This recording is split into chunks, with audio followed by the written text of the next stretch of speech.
Hi everybody, I am just jumping on. I need to share this to my business page and then to my team page because I am going live and it's taking a minute. There I am. Okay, so I'm on my computer.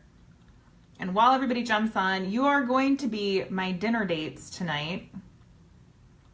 Let me get into my groups. And I'm going to be that annoying person on Facebook Live who takes a minute to get started. So sorry. Hey everybody. I am so excited to be on live right now. I'm not even kidding you. I have been like all day in this, it's fourth dimensional leadership. You'll have my attention in 1 second. I'm so sorry. Group. Nope, a page I manage. I'm so sorry. Where is it? Simplified. Where is it? Oh my gosh. There it is. Okay. Voila. All right. Hope the lighting kind of sucks in here. LA has been getting remarkable rain. And before, you know what? Before I start, I have to say something. This tonight's broadcast was brought to you by Pre-Heals. This little freaking can of spray right here. I wear heels all day long. Let me tell you something. I never wear shoes, ever. I am a flip-flops or barefoot girl, 100%.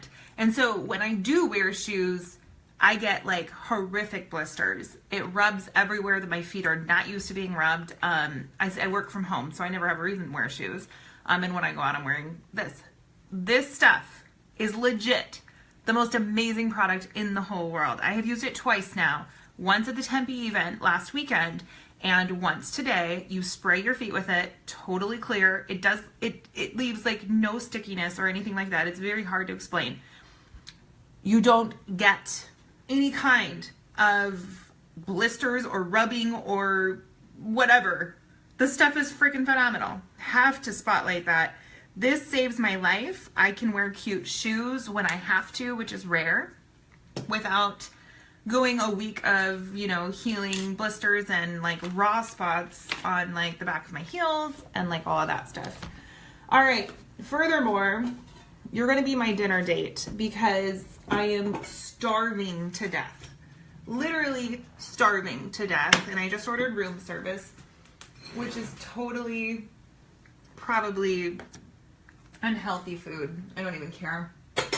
Judge me if you will. I really don't care. Yes, Dia. You know what? I will be bringing it to Austin, so you find your way to my room, and I will happily spritz your feet. It's like an aerosol spray.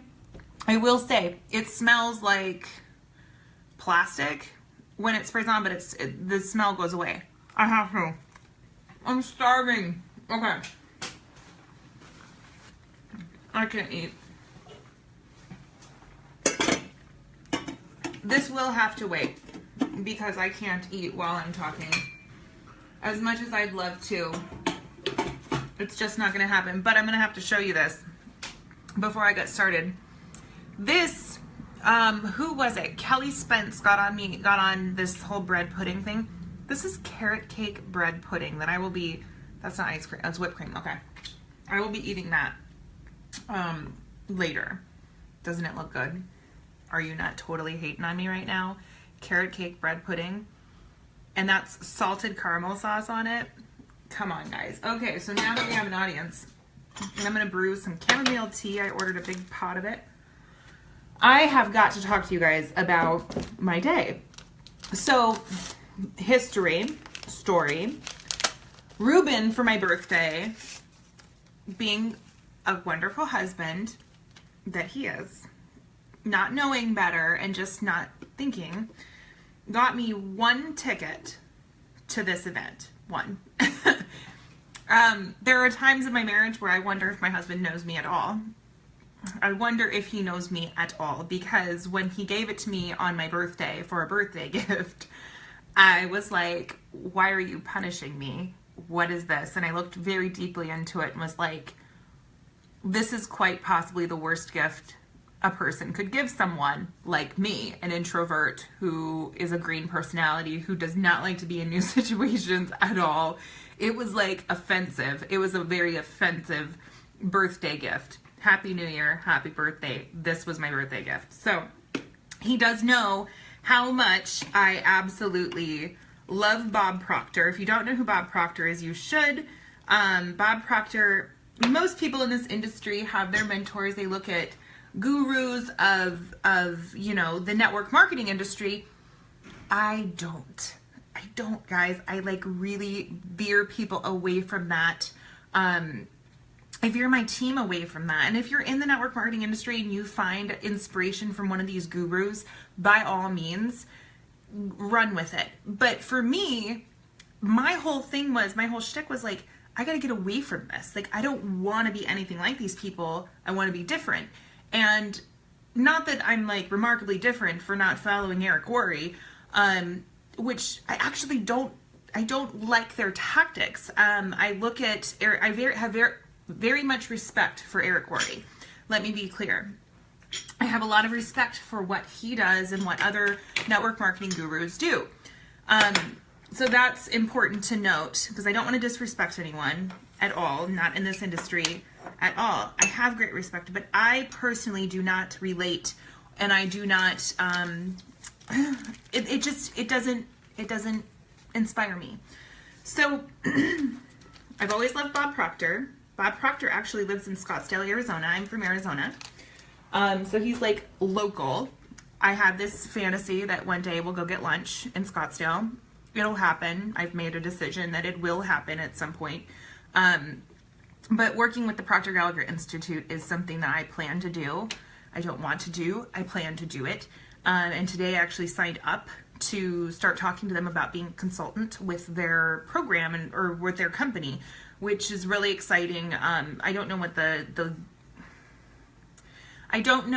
the time frame on that'll be, but that's something that I plan to do. Anyway, moving on. So Ruben, knowing all of these things, knowing that I love Bob Proctor, knowing that like he is my guru, more so than even like Tony Robbins, got me this ticket. I get offended. Didn't even book my plane tickets or hotel until day before Tuesday, basically on Tuesday. But here I am. And I walked out of today feeling like $1 million. Why? Because I learned so much, and I'm going to talk about some of the stuff that I learned today that is just going to blow your ever-loving mind. But two, because I realized today, by stepping out of my comfort zone, way out of my comfort zone, that it's really not that scary. And it's funny because I preach this to people every day of my career. Every day of my career, I am telling people to jump far out of their comfort zones. And it's not that I was avoiding mine, I just didn't put myself in those positions, and this was an example of there are still big comfort zones for me to jump out of. So I did that today. They have us sitting table rounds, round tables of 8. So I have people, as soon as I sat down, people were walking up to me, shaking my hand, introducing themselves, which I was just like not okay with at all. I don't like being approached. I don't like being talked to. I have this guy sitting to my right that is from Armenia, and he's very, very nice, almost a little bit too nice. And then I have 3 people to my left. The 3 people to my left are corporate people from Mary Kay Cosmetics. They are 3 people from their corporate staff, which is super interesting. It made for some really interesting conversation, but they're on the corporate side, and I'm in the field of a competitive cosmetics brand, which is a professional cosmetics brand. Totally a David and Goliath moment in a huge, huge way. But what was so cool about this whole thing, what was so awesome about that moment is when I asked what company, I was like, what company do you work for? And because what's the key? If you ever want someone to ask you a question, this is the best thing I'll ever teach you. If you want to talk to someone about your business, right, ask them about theirs. Because, right, whenever you ask somebody a question, naturally they go, I do this, what about you, right? So there's a little tip whatever. This food smells so good. I'm gonna try not to, this will get me to not yap for like ridiculous amounts of time because it smells really good and I'm starving. Okay, so I have these people. Not only did I start talking to my table mates, but Dude next to me over here, Armenian guy, he showed up alone as well.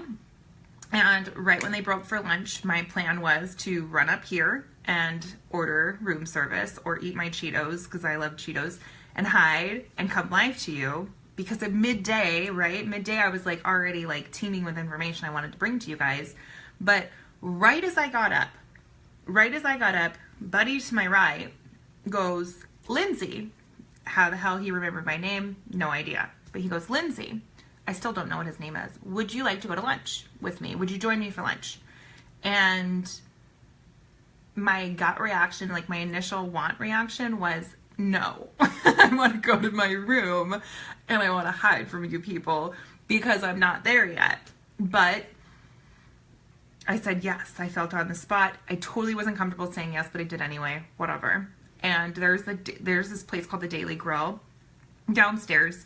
The lunch was great. I got to have a conversation with a perfect stranger. Still don't remember his name. I can't even like pronounce his name. He's Armenian. He has an accent, whatever. But had a very nice lunch. Talking one-on-one. What do you do? What do I do? Totally something I would never do in a million years. So I'm walking out of it with that. And I wanted to share that with you as my accountability of, if you ever are told by me to jump extremely far out of your comfort zone, know that I do the same things. That I still fight, I still struggle, I still worry about, anxieties. That's still a very present part in my life, but I will never ask you to do things that I am not willing to do, and jumping out of your comfort zone is one of them. Do I still jump out of my comfort zone in a lot of ways? Absolutely. But this is one of those huge hurdles that I avoid, not intentionally, but I don't put myself in situations where I need to. And this is a great situation I was kind of forced into. Either way. So, okay. I'm trying not to, hopefully I'm not freezing. My connection, I'm on the Wi-Fi, so hopefully that helps. But either way, yes, Mandy said, be a yes man. I love that movie and I love that idea, and that's kind of the approach that I took today, is I'm going to just say yes. I didn't say yes. I kind of got tunnel vision and avoided getting asked, because I'm sure there's a million people downstairs getting dinner together and having drinks and everything, but I didn't want to be in that situation. I wanted to come up here and really take some time for myself and collect my thoughts, share some with you guys, and all of that stuff. So this part wasn't avoiding. Plus I was starving and I didn't want to like hoard down food down my throat in front of a bunch of strangers. So, well, see, but you guys aren't strangers. And typically if I could eat and talk at the same time, I'd be doing it in front of you, just because I love you all so much. And I'm not worried about it. But I want to talk about one of the themes. There's about 50 themes that happened and we went through today. 2 hours in, I texted the CEO of my company because like, I'm just excited, and I was just like, you're never going to believe this. And I just told her, I was like, had I not booked my plane ticket, because she knows the whole situation. She knows everything.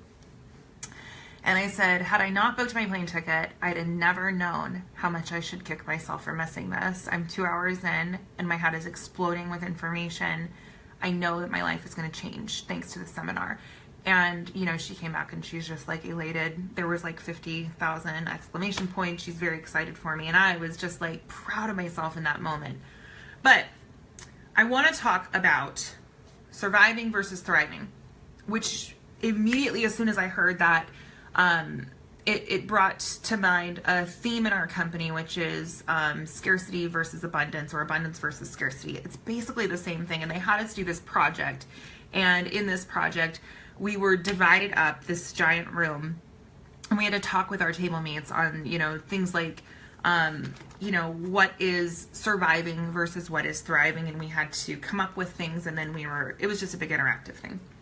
Either way, that was a good theme of the day, and I thought it fit well with the abundance versus scarcity, which, if you are in my company and you're coming to our conference in Austin this summer, Martha Beck is going to be there. If you don't know who Martha Beck is, she's like one of the top world life coaches. She's absolutely incredible. I'm still geeking out that she's opted to come. Like, this woman she wants to be a part of what we're doing. It wasn't like, we'll pay you. It wasn't a situation like that. Like, she chose to come to art because she sees what we're doing and she loves it. Either way. She's going to be talking about that, and I'm really excited about the topic. I've had caffeine. I have my chamomile tea to chill me out. Am I talking too fast for you guys? God, I love you. Look at this. We've got people watching my insanity on Facebook Live. I feel like a new human being, though. I'm not going to lie to you. Okay. It's freezing outside, and this hot tea is like life right now. So I'm going to go over some of the things that we talked about and like kind of add what my thoughts and my thought process was. And it's so interesting because a lot of this stuff are things that I understand, but I wanted to bring to you because some of you all are stuck so hardcore in this way of thinking. And it wasn't until I changed that way of thinking that my life began to rapidly change. I, went from being broke, depressed, not knowing like what the next day was going to hold, just getting day to day, to having a great, thriving business, a thriving life. And not that I'm here to teach you anything, but I'm more here to relay this to you because though I feel like I've learned a lot about this and experienced a lot of these changes in my life, I still have a huge amount of growth to do. But this specific topic just got me, and I was like, I have to bring this back to these girls, or these people. Sorry, I know we have men and women. Chelsea can handle me talking faster. She's my blue. Yeah, she knows. Okay, so he talked about how for people with 9-to-5s, which is the majority, right? It's the majority of you people. You guys have 9-to-5 jobs. You wake up every morning to an alarm clock that you want to throw through a wall. You drag yourself out of bed. You get in a car and you drive in traffic that brings out the ugliest side of you. And if it doesn't, you're better than me because I have road rage like you wouldn't believe. We go to jobs that we hate and do jobs that we do not enjoy doing. We work for people that we don't like, right? We don't like these people. You always, everybody, whether it's, you could love your boss, but you hate your coworker or vice versa. The fact of the matter is that it's not, if you were to pick anything to do, you're waking up every single day doing something that maybe wouldn't be that choice. Very few people can claim that they wake up every single day and do what they so genuinely love to do. And it's psychotic. That's like my new word. I've been overusing the word psychotic, but it fits. It's psychotic. But what's funny is that that's what surviving is. That is survival. It's not thriving. It's surviving every single day. And why do we do these things that we hate? It's because we're afraid of what will happen if that, here's what's psychotic about most of it. Let me back up for a second. We wake up, we go to jobs we hate, we work for people that we don't like, we do things that they don't make us 100% happy. And then here's what the most fucked up part of it is, and I don't even care that I just said the F word. I don't care. Kendra, if you're on, told you so. Anyway, here's the most fucked up part of that whole situation is we do all of these things that we hate. We hate every second of it, and then we have this internal fear that they're going to fire us. God forbid someone take away what we hate. God forbid they fire us. We stress and worry about getting fired from a job we hate and people we don't like, doing something that doesn't make us happy. We fear this. It's psychotic. It's completely psychotic. It doesn't make any sense at all. I came to this realization. I absolutely came to this realization, and it was after I entered into my industry. I didn't enter this industry with the intention of replacing that, but through this industry realized I don't have to do that anymore. I don't have to go to a job that I hate. I don't have to work for people that I don't like, and I don't have to do things that don't make me happy. And I want to show you guys this, and I want to talk about this today because it's so crazy how unwilling we are to see that this is not the only option that we have in life. But there was this analogy that came up today, and I just thought it was wonderful. Because what we do all of this out of fear of uncertainty, right? It's like he talked about moldy peanuts, and I'll never forget that because it's moldy peanuts. Like, I don't even know if peanuts mold, but whatever. You'll never forget it. It's like, he goes, everybody hold your hand out like this. Everybody hold your hand out. And we all did. And he says, in your hand, what you're holding is a handful of moldy peanuts. And that's what you have. You have your hand of moldy peanuts and you pop them in your mouth. And this right here, this not so great thing, is all you have to sustain you. This is it. That's all you have to sustain you. And he said, imagine that you have this hand of moldy peanuts that sustained you your whole life. That's all you've known. That's all you've had. It's what you are used to. You know it gets you through the day. You know that it nourishes your body. It is what you know. It sustains you. And imagine that right out of reach over here is, here we go. I can use, look, a visual example.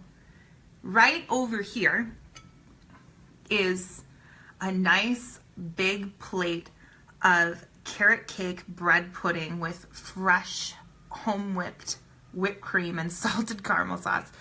If this doesn't appeal to you, you're crazy. But if it doesn't, picture whatever food it is that you just would love, right? Okay, so I'm gonna move my visual example. I'll just put it over here. We know it's over here, right? So you've got your fist of moldy peanuts. This sustains you. This is what has sustained you your whole entire life. But right over there is something different. It's wonderful. It smells. I can smell it. It's gonna taste better than this. It's going to be a better experience than eating moldy peanuts. But in order for me to get that, I have to let go of this. And I have to drop all of the moldy peanuts that are in my hand. And then I can reach for it. But until I let go and I free this hand of the only thing that I know that has sustained me, until I am willing to drop this and hope that my arm reaches that, I'll never get it. It's never possible. It is within reach, but I can't reach it unless I let this go. Does that make sense? Are we following? I hope. I hope that you guys are following with what I'm saying. But what he said was, he says, we struggle to give up what has sustained us our entire life. We struggle with that. Because this shit has sustained us our entire life, we grip it hard. We don't want to lose it because this is our security, right? You can get paid, $15 an hour, $10 an hour, whatever it is that you get paid, right? It's enough to get you by right now. You get by day to day, right? And for some reason you find security in that, even though your boss could fire you tomorrow. Everything could change tomorrow. Your company could close tomorrow. Those things, you are not immune to any of those things. But we pretend like there's security. This is what has sustained us. This is all we know. But right here is something that is so much better. It is so much better. It's going to taste better. It looks better. It's going to give us a better experience. It's going to sustain us and nourish us better. It's going to do more than sustain us. We're going to enjoy it because we're not enjoying this, right? This isn't something that we're actually enjoying. But we struggle to give up what has sustained us our entire life for the chance of something better. We don't want to let this go. But in order to get something better, you have to let go of what sustains you. You have to let go of everything that you know, and you have to trust. My arm will reach that plate. You have to know it. You have to just trust it. You have to believe it. And here's the problem, is that the majority of people do not trust that. The majority of people don't have enough faith in themselves. They don't believe it. They do not believe it. Why? Because it's so abnormal. It is so abnormal to believe in yourself on that level, to throw away and drop everything that you know and reach for something that you don't know for sure is going to happen. And there was a quote, we can always measure what we're giving up. You can always measure what you're giving up. Always. Fact. You can always measure what you are going to give up, but you can never measure what you will potentially gain. And that's what fear where the fear comes from in this is that we can say, but I'm going to lose my part-time $10 an hour job that's not barely paying the bills. You can measure that. You can physically measure that, but you cannot right now measure what you will potentially gain by believing in yourself and trusting the process and deciding that you're going to do it. You can't measure that. And that is what keeps us eating moldy peanuts. That is what keeps us consistently feeding ourselves bullshit and garbage. And it's psychotic, right? Look at me. Let me be your example. Let me be that example for you. And I didn't know it when it was happening. I did not know that. And I've seen other people do this. I watch people do this in my team all the time, in my industry all the time. Like, I work with people who are making these decisions, dropping that handful of moldy peanuts and reaching for something scared to death. But you know what's funny? What's funny is when you have the balls to let go and you fully believe. Because in order to let go of that, you have to fully believe that you're going to reach that. You'll never let go of it until you fully believe. So what's funny is it is certain that you will reach that. Because all that needs to happen is that belief and that decision that you're going to reach that plate. It's just phenomenal. It's just the most phenomenal analogy. And honestly, he talked about the moldy peanuts thing for 2 seconds. But my brain was like, what a perfect way of putting that. What an absolute perfect way to really show people that that's all that it is. We're willing to wake up and be miserable and do jobs that we don't like and work for people that we hate and be miserable. For what? What's the reward? Barely paying your bills on time and getting maybe a week off a year if you're lucky and you have a good vacation plan? Are you kidding me? This is life. We are here limited time. Why do you think, and this right here, everybody on here is a network marketer, so, but I want you guys to understand this. If you're not a network marketer, listen, this is why the network marketing industry is getting big. This is why the network marketing industry is growing, is because people are figuring this out. People are figuring it out, and companies, big companies, are figuring it out as well. And they're saying people are changing, times are changing.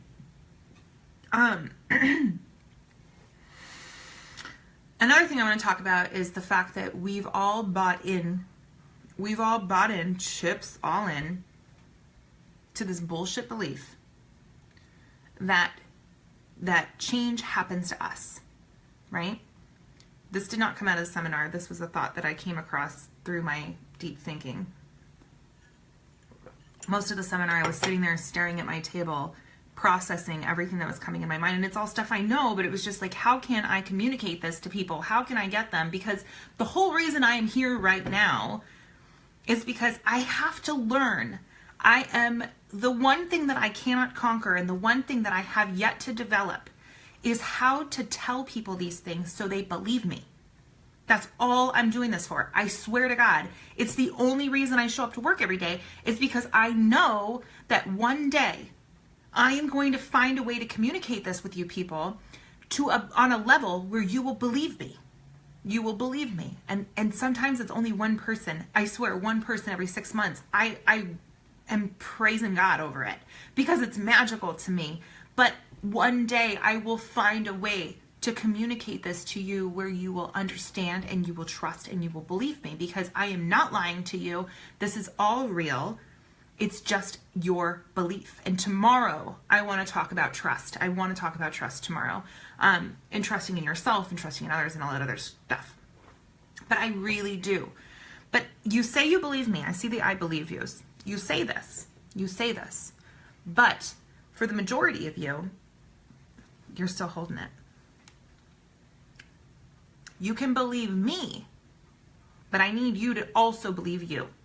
I need you to believe in you enough to drop that. Okay? And that's the key. Is I know that you guys believe me. You see it. It's reality. Hello, I'm sitting here. You have people all over this industry sitting all over our company, all over our team that are showing you. It's like, I have girls that are in their early 20s bringing home 10 grand a month. 10 grand a month. I don't even know what I would do that money at that age, by the way. I almost worry about them. She knows who she is. So I very openly talk about how worried I am about this early 20s girl with that big of a paycheck. Like, oh my God, be careful. That's scary to me, but it's awesome. But it really is. It's like you see this happening. You're witnessing it, but you're not believing in it enough and believing yourself enough to take the action. And without action, you're not going to produce results, right? So we're all brought into this bullshit belief. We've all bought into this bullshit belief that change happens to us. But the bottom line is that's bullshit. It's bullshit, guys. Change does not happen to you. You create change. You do. And if you're sitting on your ass waiting for change to happen to you, get comfortable. Get real comfortable, guys. Get so comfortable with that, because at the end of the day, it's never coming. And you're going to be sitting there for a real long time. You're going to be sitting there waiting for change to happen to you for a very long time. And I hope that one day, 10 years from now, you're not sitting there and you finally figure out that I wasn't bullshitting you. And that is the desperation point that I'm in. And I'm desperate because I don't want you to waste another day. I am the biggest thing, and I talk about, I've just recently in some personal stuff, it's like I have talked to people about, I have an intolerance for wasted time. I hate it. If I'm talking to someone that's yapping at me about stuff that does not help me get to where I need to go, I zone out. I can't pay attention, and I come across as very rude. Again, this is one of the reasons why I'm a difficult person to deal with, is because I have that standard. I've set that standard for myself. I talked about this last night, but I set that standard for myself where I just don't have time for that. It's not income producing. It doesn't get me where I need to go. I don't have time for it. And I'll listen. I won't listen. I will be present, and you can talk at me, but I'm not going to hear you. Which is why I tell people all the time, do not waste my time. I don't have time to chit chat. I am on a mission. I'm a woman on a mission. I've got goals to hit. I've got things to do. And I've got a lot of people who need stuff from me. I don't have time for any of it. I got to work. I got to move. But everybody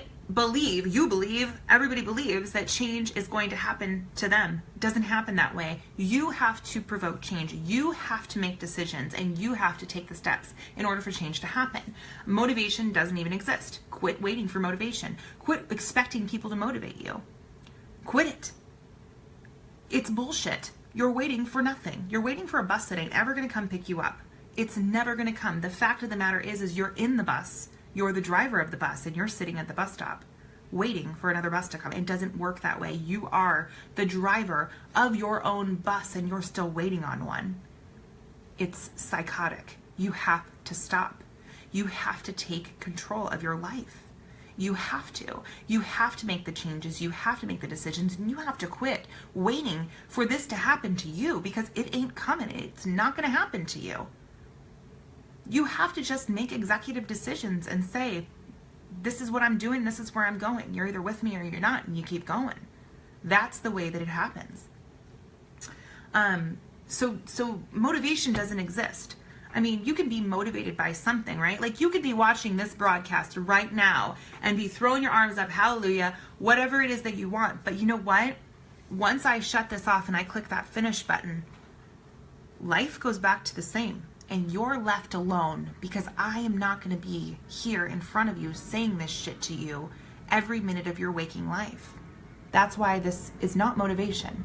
The only person that can motivate you is you. And if you're not self-motivating, and if you're not putting yourself in a situation or a mind frame where you can change and that you're going to push yourself, you're never going to get anywhere, because honey, I am only here for a limited time. We are all only here for a limited time, and it's just like happiness. If we put the responsibility of our happiness in the hands of others, it's never going to happen for us, right? Same with motivation. If we put that motivation, the idea of being motivated in the hands of other people, it's never going to happen. It's never going to sustain. It can't. You have to take control of that, and it's about taking control of your life. You have to quit waiting. You're wasting your time. If I can give you a gift of anything, it's make the choice to be very, very stingy with your time. Never waste your time. Hate wasting time. Learn to hate to waste time with everything. I don't care if it's a relationship that you're in. I don't care if it's a friendship. I don't care if it's a work situation. I don't care what it is. Stop wasting your fucking time. Quit doing it. It is getting you nowhere, and you're going to wake up one day wishing that you had come to this revelation before. Quit wasting your time. You are here for a limited time only. And if you sit around putting the control of your life into the hands of everyone around you but your own, you're going to sit at a standstill. You're never going to move forward. I wish that I could bottle this and sell it. I wish that I could put it in a capsule and shove it down your throats, and it would change everything, because if I could, your lives would never be the same. You would realize your full potential. You would understand what you can and cannot do, and then you would go and just get it all done. So next thing I want to talk about is, my dream team knows this. I'm bringing my dream team stuff to my Facebook page, and I'm kind of going to make this a semi-regular thing, because I believe that my purpose here is to help other people. That is why I'm in the industry that I'm in. I am, believe it or not, I am not here to make money. My want in this life is to help as many people understand that they can change, and on a level that they can't even fathom. That is all I want to do in my life. It's what makes me happy. It's what I am blessed to do, instead of getting up every day, driving in traffic, working for people that I hate. I don't have to do that anymore. I made a change and I made a decision, and guess what? Now I get to do what I love, and I want to share that with more people. So, I want to talk about something really quick. How long have I been yapping at you people? I don't know. 36 minutes. Oh, I'm so sorry. Okay. I'm not going to keep you very much longer. And my food, that smells so good, is probably getting cold. But I want to talk to you about something. And Bob went over a few things that I've already learned from him. Some of the stuff, I was like, I've seen him talk about this in the early 70s on video. Like, I love this man that much. Like, I've seen some of the stuff that he talked about. I've seen physically him talking about these exact same topics from the 70s. Like, I love him so much. But this one I had to share with you because this is good for, you're going to hear me a lot talk about the universe. I use the word the universe because I love that it is, it applies to all. Whatever, denomination you are, or whatever you believe in, it all kind of falls into that. But I wanted to talk about this because I thought it was so interesting. He talks about the fact that your spiritual DNA, not your physical human DNA that you get from your mom and your dad and your grandparents and that, no, we're not talking about that. Your spiritual DNA is perfect. It is flawless. There is nothing at all wrong with it. It is exactly as it is supposed to be. And we fail to realize that we encompass perfection. We have that already within us, but we are ingrained to believe different. We are taught to believe different, and he went over that. But for those of you who struggle with this, because I have a lot of people, I'm gonna get a sip of tea. I'm a little hoarse, sorry guys. I'm sorry, Karen. You can always catch the replay. We're like 6 minutes, so pick up from here. But a lot of people who, like I have a lot of friends who are very, very spiritual, Christian, Catholic, whatever. I will speak on the universe, but I wanted to talk to you because I believe in energy. I believe in energy across the board. I know that no matter who's right or wrong on whatever religion, at the end of the day, we're all made up of energy, and that's truly what I believe, and I love that, and I think it's great because it applies to everything. But what I want to talk to you about is that if you were to ask if you were to ask somebody who is extremely religious, who knows everything about their religion, their God, whatever, and you would ask, what is God? right? Define what that is. They would explain that it requires no modification or improvement, right? That is what God is, perfect being, an absolute perfect being. It is an all-knowing. He is all-knowing. He is all-powerful. He is omnipresent. He is everywhere at once, right? That is God. God is everywhere. This is what, by definition, God is. All-knowing, all-powerful, omnipresent, everywhere you can think of. That is how you would effectively define God. Now, if you were to ask a scientist, and people, this is what he did, is I asked a scientist, explain to me what energy is. I want you to define energy. Energy, scientifically, everything is energy. Has energy. We are all made of it. Every cell in your body is made up of energy. Everything, plastic, this little hair clip, everything contains energy in this universe. That's just what it is scientifically. Look it up if you don't believe me. So what is energy? Energy is all-knowing, it is all-powerful, and it is everywhere. It is inside of everything. Everything. Omnipresent, right? And so the way he relates that is that we, right, on a spiritual level, our God, on a spiritual level, we obviously, it all comes up to spirit. Spirit is made of, it's all-knowing, all-powerful, and present everywhere. But so is energy. Those two things are the same. And so that reconfirms to me that everything that God is within you, you're made up of energy. It's all the same. It doesn't matter what denomination you are. It doesn't matter where you go to church, where you kneel and pray.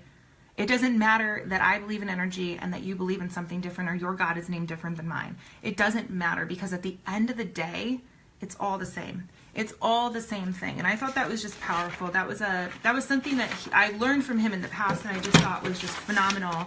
And it was a great takeaway for those of you who may get the impression that this doesn't relate to you because I'm using terms like universe or energy or anything like that. It's all the same. Spirit, energy, they're basically interchangeable. Universe, God, interchangeable, in my opinion. And in most people's opinion, that's just kind of what it is. So, the last thing that I want to talk about, because I don't want to go way over, and trust me, this is like a 1% fraction of everything that I brought home. I have enough lives in this arsenal to come at you live every single day for the rest of my life. Like, it's just incredible. But I want to talk about something that kind of follows up with what we are ingrained to learn. And that is, and I want to read this to you. It says, the laws are exact. The law of your being is perpetual increase, progress, and growth. So when one good is realized, another desire for a greater good will develop. And when a higher state is reached, another and more glorious state will unfold your vision and will urge you on and on. So this brought up a great point, because we are taught, right? We are taught that there is something wrong with always wanting more and never being satisfied with what we have. And Bob was talking about like his childhood, and I thought this was hilarious. He made like everybody laugh about it, but he said, he explained his childhood. They were poor. His grandma was raising him. His dad wasn't present. And his mom, his grandma, they were broke. And he said, every time I would ask my grandma for something, I would get a lecture on why I needed to be grateful for what I had, right? And I thought that was hysterical, because it's like, we've all been there in life where just be grateful with what you have. Why can't you just be grateful? And we're taught, and it's ingrained in us, that it's wrong to not be satisfied with where we're at and to want more. And you know that that's true. You can throw hearts on the screen if you've experienced this in your life, that it has been taught to you, or you've been lectured or made to feel guilty for not being satisfied with what you currently had. I know I have. And I've lectured myself about it. We've lectured ourselves about this. Like, it's ridiculous. But what this law is this is who we are. We're not supposed to be, because every time we move forward. We prove to ourselves what is possible and naturally get hungry for more. If I could do that, what else could I do? If I could get that, how much more could I get, right? And it's not wrong to want more. People look at my income and they go, holy shit, I couldn't dream of making that much money. And yet here I am going, how much more could I make? How much bigger can I make that? How many more zeros can I add to that check? How many more digits can be in my bank account? And to a regular person, it would make them sick. It would make them absolutely sick to see that mentality. But the problem is they're wrong. They're wrong. Because what good is it doing me to be complacent and to say, oh, this is enough. I'm done working now. I'm done pushing myself. I'm done growing. I'm never done. And it's not about money. It's just about, if I can do that, what more can I do? How much further can I take this? And being hungry. And there's nothing wrong with being hungry for more. The law of your being is perpetual increase, progress, and growth. So when one good is realized, another desire for a greater good will develop. And when a higher state is reached, another more glorious state will unfold your vision and urge you on and on. Hence, the advancing life is the true life, the life that God intended you to live. That is the life that you are intended to live. Go out, push yourself, grow on a spiritual level, on an emotional level, on a physical level, whatever level you need to, go grow. Realize what experience you're here for. An experience. You were placed on this earth to have an experience. That's why you're here. And you're sitting around living the same day every day of your life. You're in Groundhog's Day. That is not why you're here. You are not here to do the same shit every day of your life. It's crap. But you accept it. Why? Because you've been taught. Be grateful for what you have. Be grateful. Why can't you just be happy with what you have? Reject that idea. Suspend the idea that you are supposed to be grateful for what you currently have and get fed up and say, that's not why I was put here. I am meant for more than this. This is not what I should be doing every day of my life. And if I had a phone that had a telephone line to God, he would confirm that for me. Or the universe, whatever you believe in. I don't care.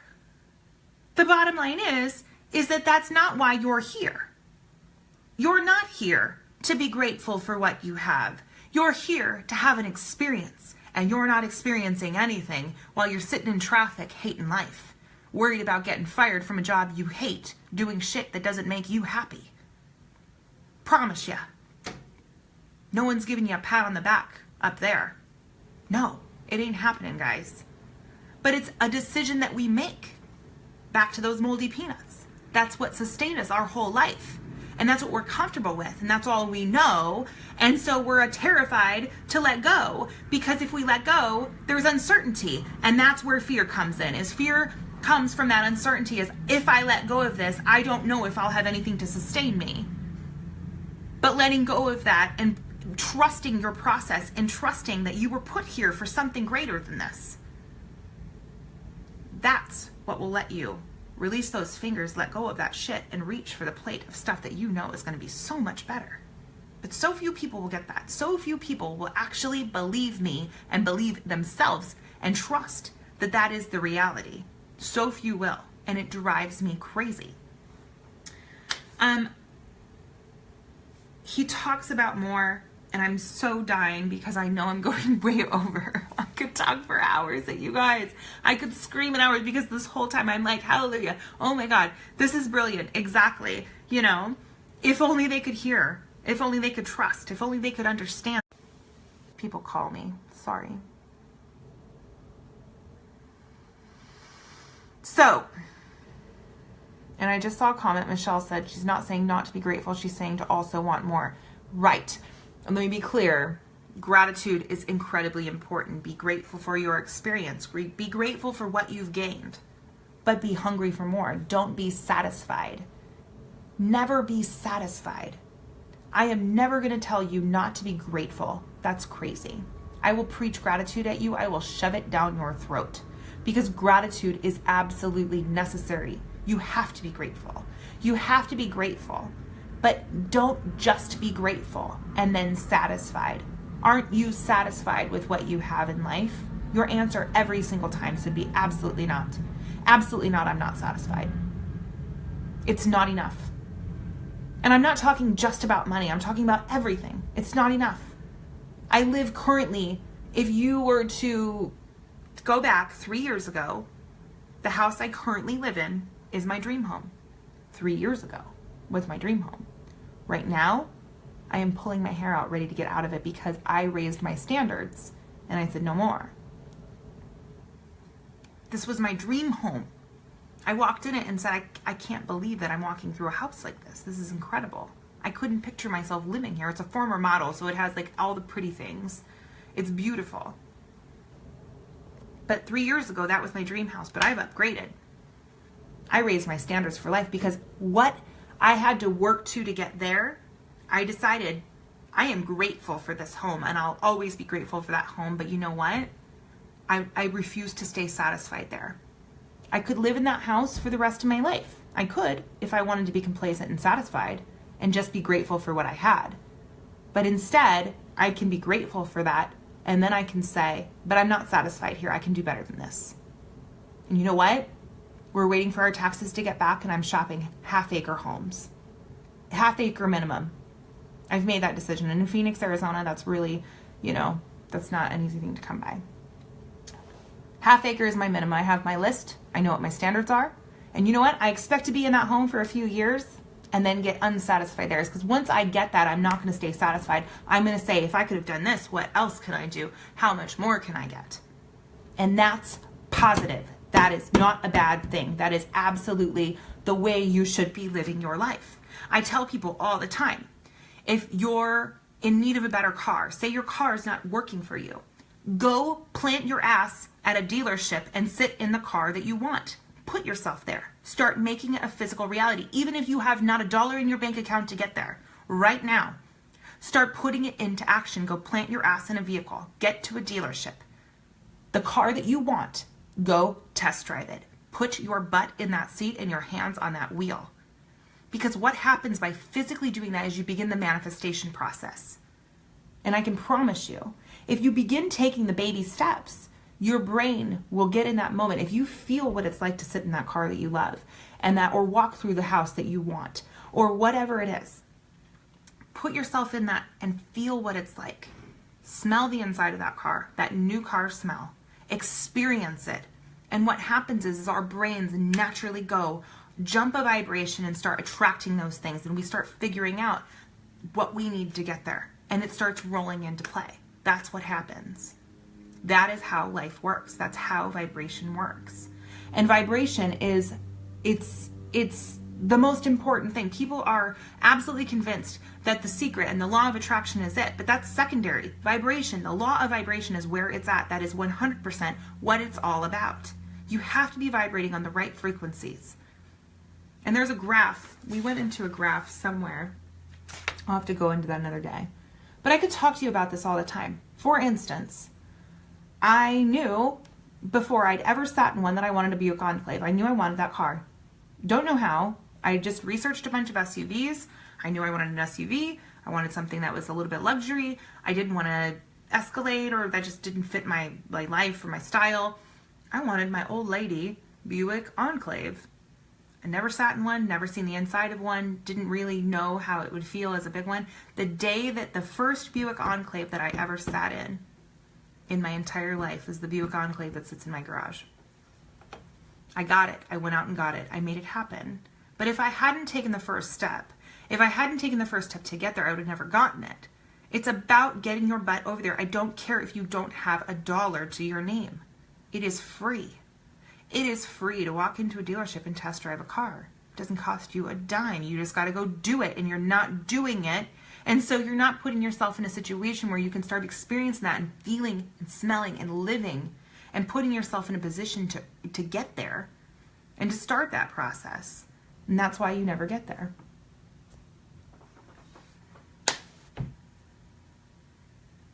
Kendra's right. Deep down, I am about 80 years old. She's not joking, because it's true. I'm an 80-year-old. You just don't know it. I'm the most boring individual in the whole wide world. But either way, I am so excited to share this with you. I don't know if you care that I'm bringing this to my public profile, and I don't care. I don't care if you care. I don't care if you're going to watch it. I don't even care if I ever get a viewer on this. I don't give a shit, because at the end of the day, I love this information. I love what I do. I love talking about this stuff and praying that it gets through to somebody. And even if not a single soul ever watches these broadcasts, I don't care. I don't care, because that's their loss, not my loss. I know that it's my duty. I was put here for a reason. I was put on this planet to do something, and it is to communicate these things. That is what I love to do. And I will, damn it, you will never keep me from doing what I love. I will do what I love until the day I die, because I will never find myself in traffic, commuting to a job that I hate with people that I don't like, doing what doesn't make me happy. It'll never happen again. So watch me or don't watch me. I don't care. But at the end of the day, if you're going to come here and you're going to listen to my message and you're going to take the time to hear me, take the time to believe me, take the time to trust me, and take the time to put some of this, any of it, even if it's one small thing, put it into action. Put one little thing into action. Start small. If you don't trust me, start letting go of the peanuts in a small portion of your life and reaching for something that you feel is unattainable. Prove to yourself that you can do it, and you'll want to get bigger. Don't be satisfied there. Keep going. And that's where it starts. But that is what I want to bring to you. That is my message for the night. I am very excited to bring more of this to my public profile. It'll be shared to my team page, so teammates, don't worry. I'll always share it. But I love you guys. I love this. This stuff is what fuels me. This is my passion, and I am so blessed to be able to share it with you. I love you guys. I will probably be back tomorrow to bring you more. I want to talk about trust tomorrow and all that stuff, but trust me. I got a booklet here that's going to be completely filled out by the end of the weekend, and this is going to serve to be a great source for me ranting and coming out and screaming at you and whatever. So I'm going to go eat my dinner now because I'm starving. I love you guys. I hope that you heard something. If you don't, rewatch it. Keep rewatching until it clicks. Love you. Bye.